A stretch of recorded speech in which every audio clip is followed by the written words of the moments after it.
So, our next speaker is JaKell Sullivan. Where is JaKell? She wants to come up here, please. And by the way, JaKell, I created a little thing to hang on to when you take that giant step. So, I asked JaKell to join us today to talk about a subject that I'll take the wet pack things with me. Because every year at the legislature, the same thing comes up. There are people in this state that are determined to give us comprehensive sex education. This issue is so much bigger than anybody even begins to realize what this is all about. And JaKell has the background on it. You know, it was, 15, I don't know, almost 15, maybe close between 15 and 20 years ago. But I sat down with a member of the House, Representative Bill Wright, along with Lori Updike. And we, the three of us, wrote the most wonderful piece of legislation that he was sponsoring. And it was abstinence-only legislation. Hey, it was a good bill, wasn't it, Lori? We really had, well, I happened to be in St. Louis when I got the phone call from Governor Leavitt that said, I am going to veto your bill. So I stayed on the phone with him. He vetoed, while I was on the phone with him, he vetoed, I cried. True story, true story. So he said, I'll help you next year. We'll come back with another bill. It'll be really good. So we came back the next year with another bill, and it is a good bill. It's the law that we have right now. It was not as good as the one that got vetoed, but it still is probably the most restrictive in the nation. That's what we have, and we were grateful to get something because every year they try to get something worse. They continually, from the day one, try to get rid of Utah's legislation. So, JaKell, share with them why we don't want that to happen. Yeah, I want to thank Gail for giving me the opportunity to be here and present on this topic. I'm not sure how many of you are aware that online curriculum and assessments are being used to wage a worldwide cultural war against families. Many parents are fighting valiantly, as Gail said, to stop comprehensive sexuality education, a dangerous, often pornographic, sexual rights curriculum that normalizes homosexuality and gender confusion and is being taught to children as young as 3 under the guise of health.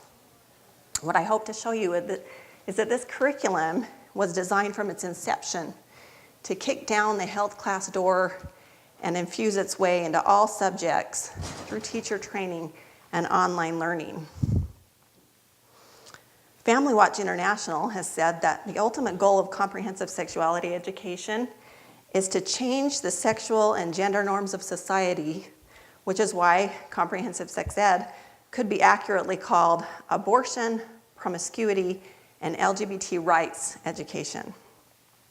My purpose here today is not to go into a full overview of what comprehensive sexuality education is. For a full overview, write this website down. It's up there on the red bar, stopcsc.org. There's a wonderful video there from Family Watch International. But my purpose is to show you how comprehensive sexuality education is infiltrating our schools. Here are the 3 things I want you to take away from my presentation today. Comprehensive sexuality education is not just supposed to be taught in sex ed class. It's supposed to integrate into all subjects through technology. 2, online learning is the syringe that will deliver comprehensive sexuality education. And 3, schools, teachers, and parents are losing control over online curriculum. In a speech to educators about assessments in 2013, Common Core's architect, David Coleman, told us 2 crucial things. First, he worked with the National Education Association. At that time, the National Education Association had already helped Planned Parenthood create the comprehensive sexuality education standards aligned to Common Core. Then he told us that he worked with the American Federation of Teachers, also supporters of CSE. I'll call comprehensive sexuality education CSE. He worked with the American Federation of Teachers to insist that the Common Core standards would integrate in all curriculum subjects through online literacy standards. In Rwanda, the United Nations group known as UNESCO is training teachers and children to use technology to integrate CSE curriculum into most academic subjects. UNESCO is one of the originators of CSE and Common Core, and they say that they're helping teachers and leaders cross-cut CSE curriculum into several academic subjects. They are science, elementary technology, social studies, religious studies, biology and health, general studies, communication skills, history, and citizenship. UNESCO says they're helping youth in 5 African countries create online apps for peer-to-peer networking so that they can teach each other. They also say that CSE will be embedded into the education system through competency-based education. And this is very important to understand, and I'm going to talk about it. Both Google and Microsoft are UNESCO partners with deals to promote UNESCO's values through a world curriculum. The Trump administration recently rebuked UNESCO for its anti-Israel bias. Trump also helped states pull funding from Planned Parenthood. But there's another group that uses data to run the education agenda for both of these groups, and they are the Organization for Economic Cooperation and Development, or the OECD. The OECD is a world policy organization based in France that runs an assessment system you may have heard of. It's called PISA. They use data to support the UN's Sustainable Development Goals.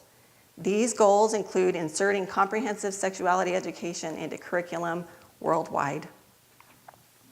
The OECD's assessment director for PISA, a German named Andreas Schleicher, worked with the Obama administration to reshape our K-12 online assessment systems so that assessments run in the background of online curriculum and are more about assessing behaviors than academics.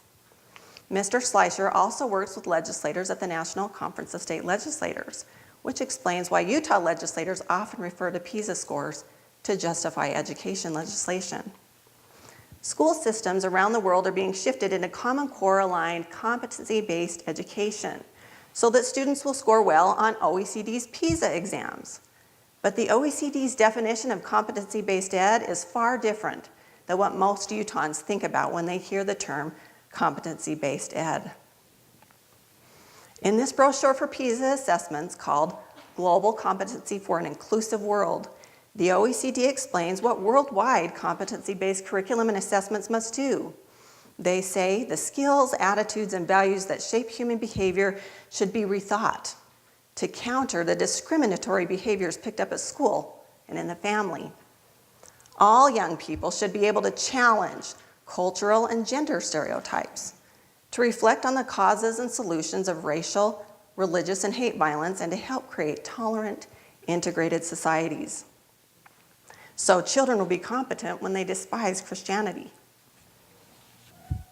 This is a screenshot of a video from the OECD's worldwide PISA assessments. Children's scores on PISA are used all over the world to make us feel like we stink at educating our own children. We're falling behind on PISA in math and science. Our children won't be able to compete in a global economy. They won't have the right skills. We better do something. The something we're now all doing is putting into place the OECD's vision for competency-based ed because we never got rid of Common Core. In their video, the OECD says they are moving away from assessing academics and into assessing social and emotional skills. In your local schools and board meetings, you'll hear teachers saying that children need the right knowledge, skills, and dispositions. While your local school leaders may not realize it, words like grit and perseverance that you're hearing lately came straight from the OECD. The OECD says they will use data to support nations and states' evidence-based policies. Bill Gates gave the OECD an over $2 million grant in 2013 for a data revolution to support evidence-based policies. This is why data transparency bills in Congress right now, one sponsored by Speaker Paul Ryan and another by Senator Orrin Hatch, College Transparency Act, are very dangerous. The OECD gets almost 25% of its funding from the US and has historically operated as a global policy organization that gathers data to support the UN Sustainable Development Goals. What changed for them under the Obama administration is this.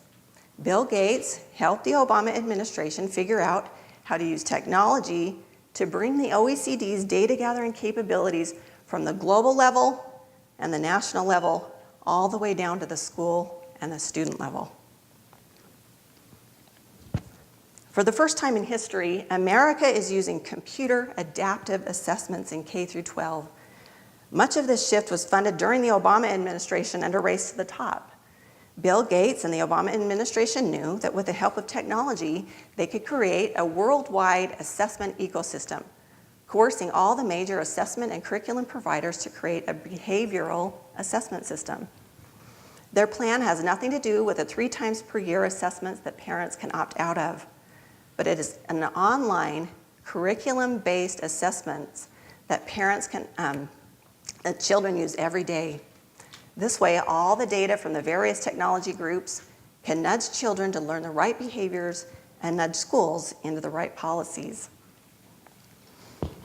In this slide, we see that the Obama administration, with the help of a group called IMS Global, created an executive assessment board working under the direction of the OECD's assessment platform for PISA. All of these groups are now supporting UNESCO and the OECD's vision for competency-based ed. You'll notice Questar, Utah's newest assessment system, and the reputable ACT. But there's more. So far, over 70 learning systems, 350 organizations, including colleges, and 380 tech products like the student information system Canvas are building a worldwide ecosystem to share children's private information across platforms. These screenshots from IMS Global show how UNESCO supporters are giving us a world curriculum.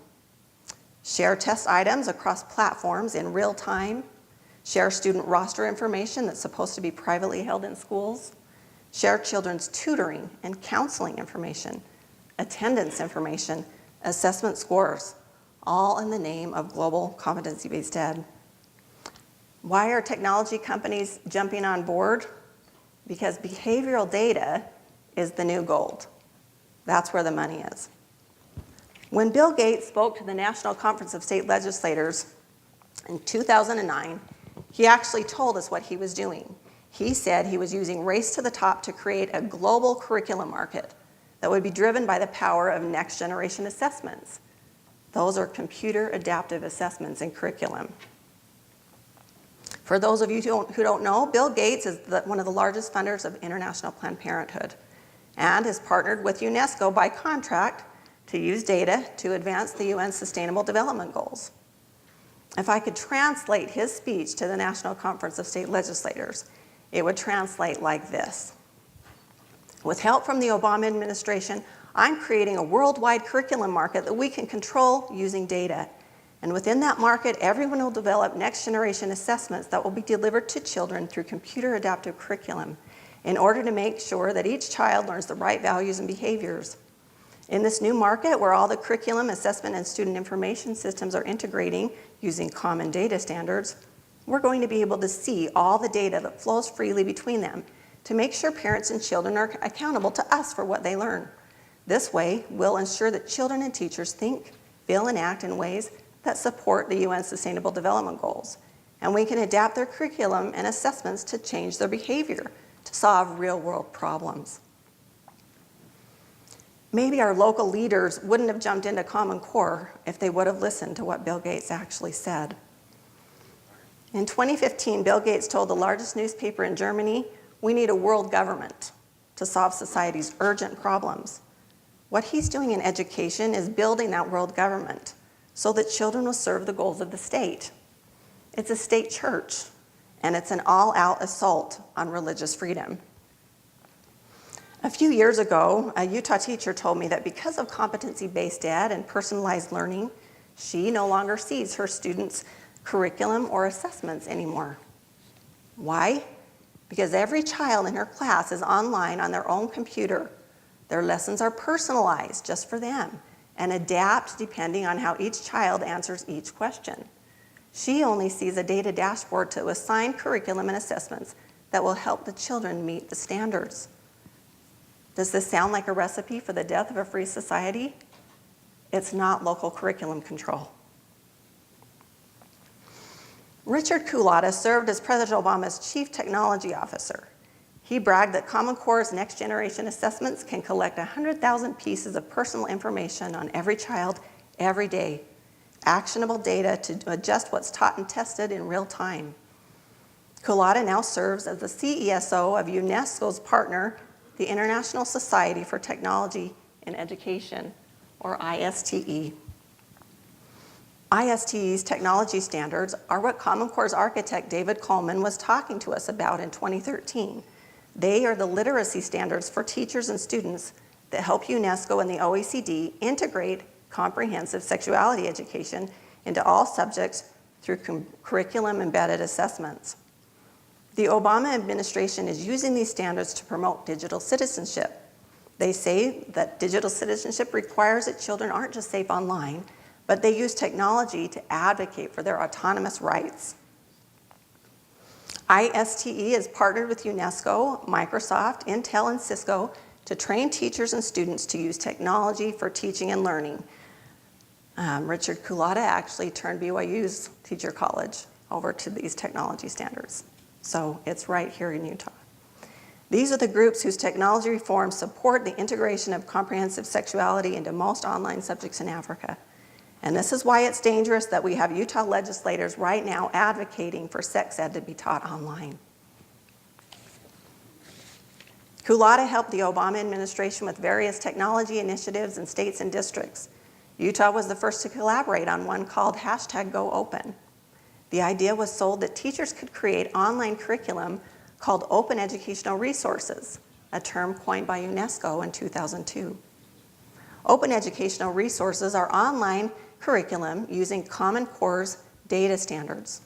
One of its biggest funders is George Soros.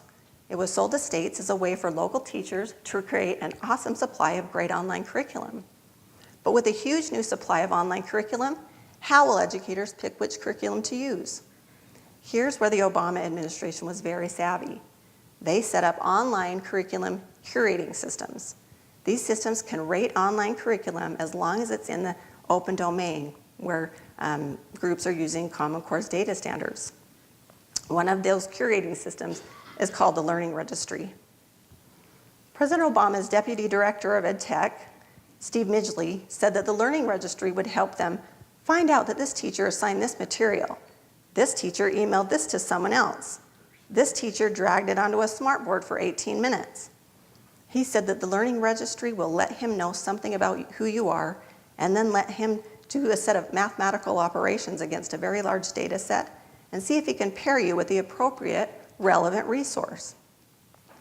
So the Learning Registry operates like a litmus test for teachers and students. It's not about more options and more freedom in online curriculum. It's about control. There are several other curating systems that support common data standards. One was funded by Bill Gates and is called Graphite. It was created by Common Sense Education. This group advised Utah on its digital teaching and learning plan, which became state law. Their founder, James Steyer, worked with the Obama administration and the FCC to push broadband into schools.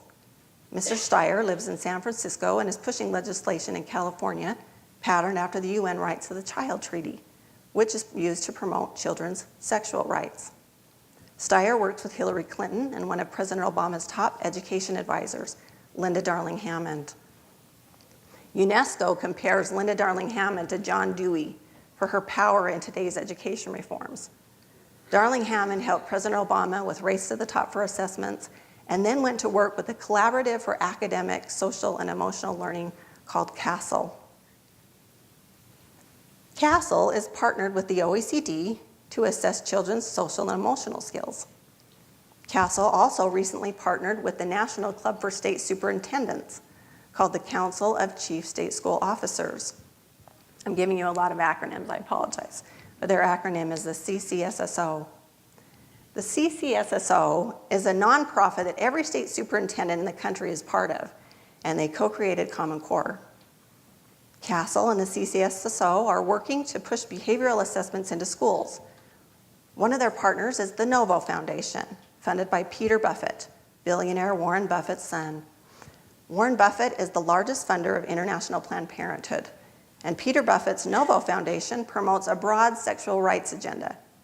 These groups are also partnered with Utah's current K-12 assessment provider known as AIR, a behavioral assessment company.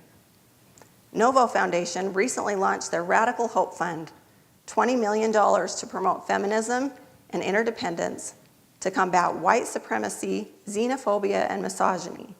They focus on building powers that center around feminist leadership, especially the leadership of girls and women of color who see themselves as cisgender, transgender, and gender nonconforming. The National Nonprofit for State Superintendents, the CCSSO, holds a lot of power to push this agenda into schools. President Trump's Education Secretary, Betsy DeVos, spoke to the CCSSO, the State Superintendents Club, in May 2017 in Utah, and said that with the passage of President Obama's Every Student Succeeds Act, they would be in charge of states' and districts' reforms. And they are doing just that in Utah, where they've created a unique partnership.